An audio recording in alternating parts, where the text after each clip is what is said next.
All right, so here's kind of my, I guess you want to say a little bit of a review, but really it's almost more kind of still important notes if you want to think about it. When I think shapes, there's a few things I really think about. Shapes, okay? Whoops. First thing I should think about is spelling it properly. So shapes. All right, there you go. What I do is I look at my central atom, okay? Look at your central atom, okay? The atom that has the ones bonding around it, okay? And this is the real key here as you're trying to figure out, is it linear, is it bent, is it trigonal planar, what is it, okay? If there's two, so central atom, the first thing is, let's get a different color here, okay? If you have two different atoms coming off, so if you have two coming off, if there are two atoms coming off of your central atom we're talking about, you have two choices. It's either going to be linear or bent. Linear or bent. Okay? And the way that you determine if it's going to be bent is because there's going to be an unsharing pair. Now you might have one unsharing pair or two like in the example with water, but you have the unsharing pair on your central atom. It doesn't matter if your exterior, the atoms on the outside have unsharing because they're just going to repel to that one bond rather than the two bonds. But if you have an unsharing pair, it's going to bend it. Notice that this linear shaped molecule, no unsharing pair, so it'll get linear. Okay? The next type, or the next thing I like to think about is, let's do white here. Okay? If you have three atoms off of it. Okay? If you have three atoms coming off of your central. Again, you have two choices. You have trigonal planar or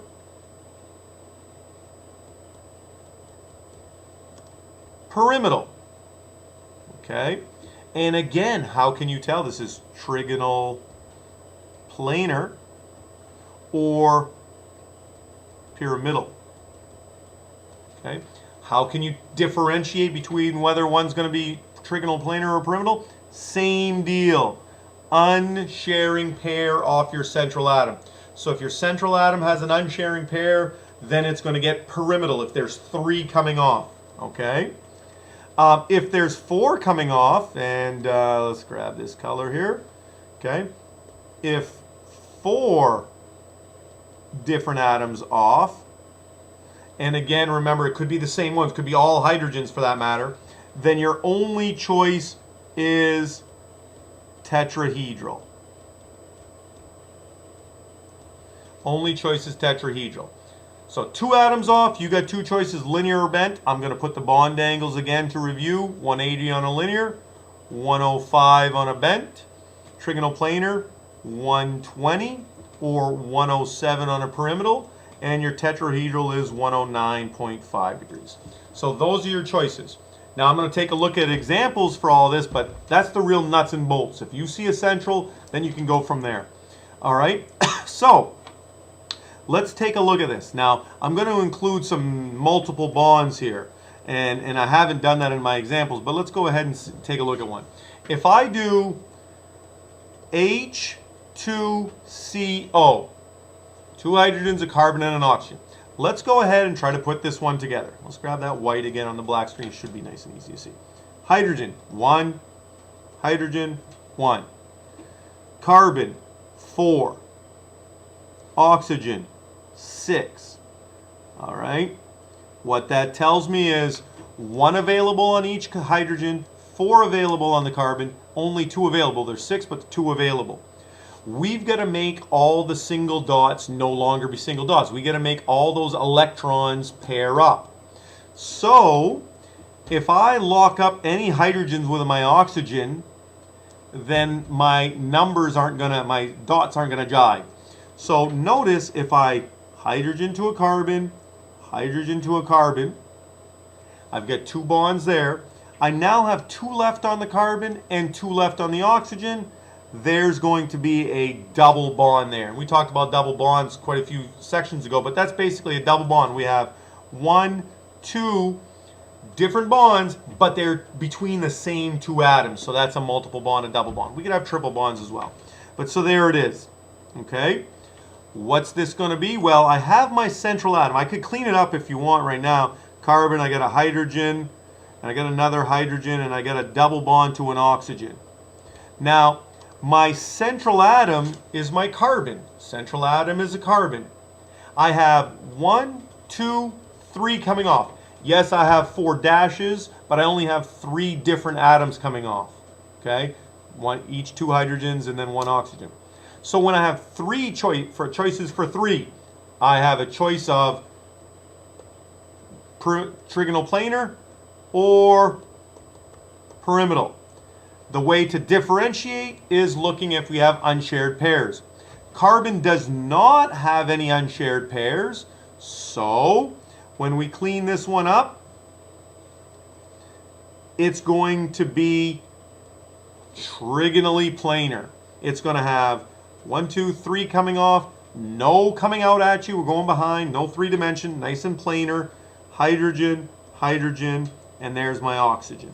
Okay, so this one would be a trigonal planar molecule with a 120-degree bond angle.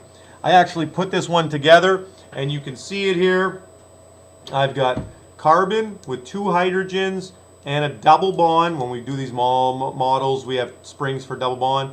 They're double bond to my oxygen. Notice that it's nice and planar. All those molecules, if I put it on a table, would be nice and flat.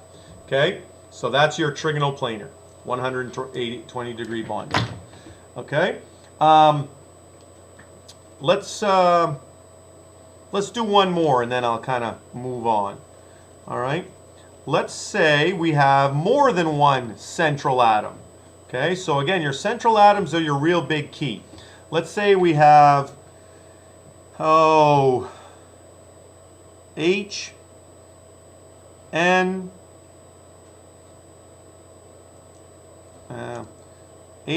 N, whoops, let's try that again.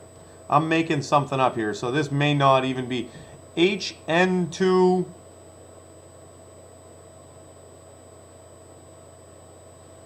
OH. Let's see if this works. I think this will work. Hydrogen has 1. Nitrogen has 5. Another nitrogen has 5. Oxygen has 6. And hydrogen has 1. Now the way I separated it and putting the H's on either end, that kind of bookending, is a great way, and we'll do this often, of showing you that they're not going to be together.